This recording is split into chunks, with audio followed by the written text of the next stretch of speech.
And I don't like getting into looks. You know, looks don't mean anything, right? Look at Pam, I would never say she's beautiful because that'd be the end of my political career.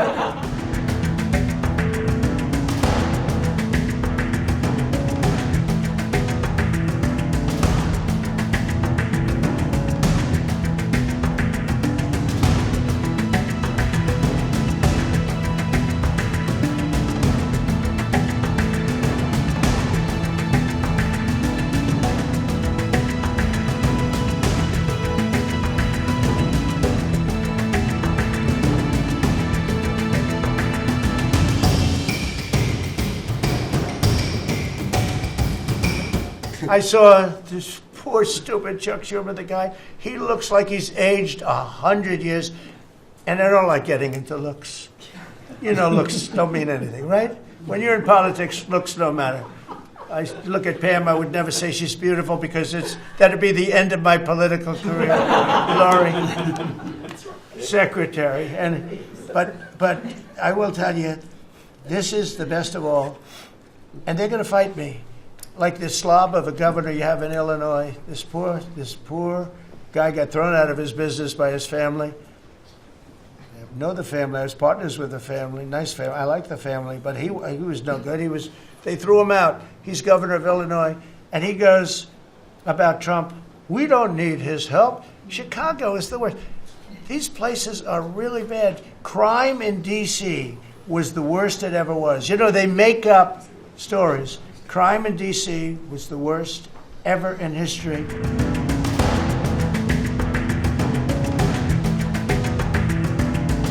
Why don't you come up here and talk so they can see? Sure. That'd be great. Thank you very much. Thank you, Mr. It's a great honor. Thank you, Mr. President.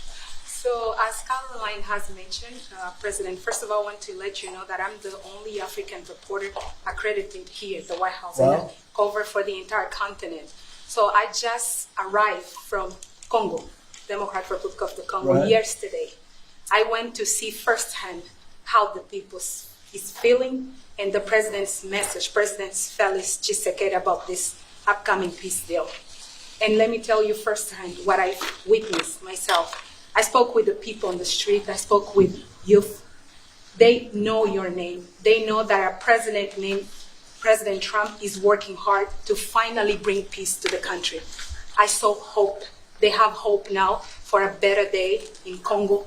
They see what you're doing as a future, better future for Congo.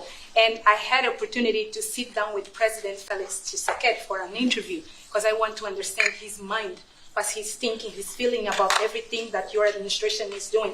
And he told me firsthand that for many years, many American presidents overlooked this conflict. They didn't do nothing. Even myself, I covered President Biden's administration. I pressed many times about this conflict. People are dying in Congo. This country has so much potential, but they need help because this war is destroying the country. Right. They never gave me any answer.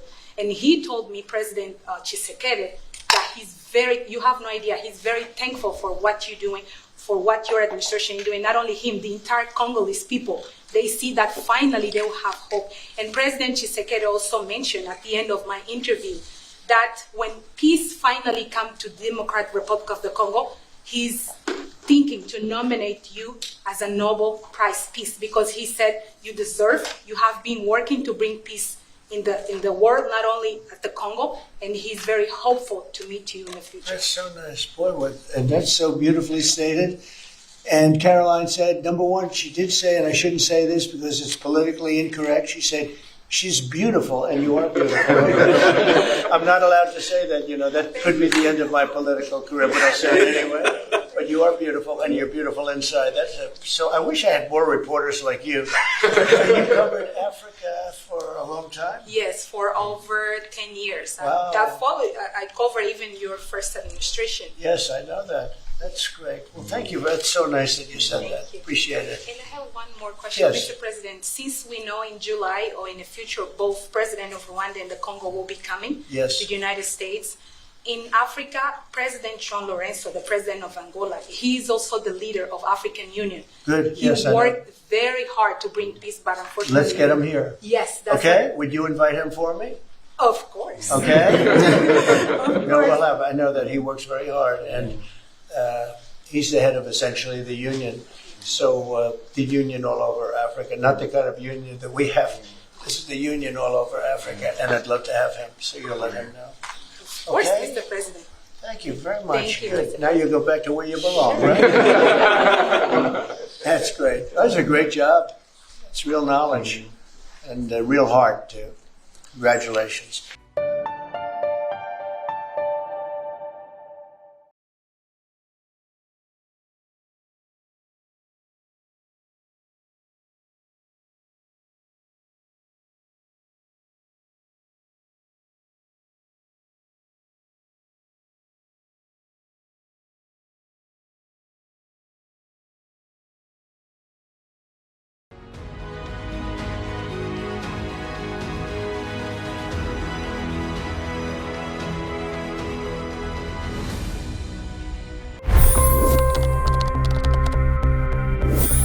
$25 crore गरीब गरीबी को परास्त करके बाहर निकले।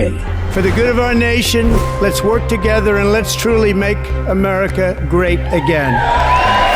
The fastest news breaks. Requested PM saying that we will have to speak to Putin and to Zelensky. The biggest newsmakers. The relationship with India is probably the most important bilateral relationship the U.S. will have for the rest of this century. The capital delivered quite an election result today. Expert analysis. The million-dollar question today is how to stop this dance of death. Ground reports. I'm standing at the crossroad of the Kumbh Mela. Behind me are more than 100 entry ghats. Long-form interviews. Exclusionary politics is reflected in Manipur case as well. You don't bother because this is a small state.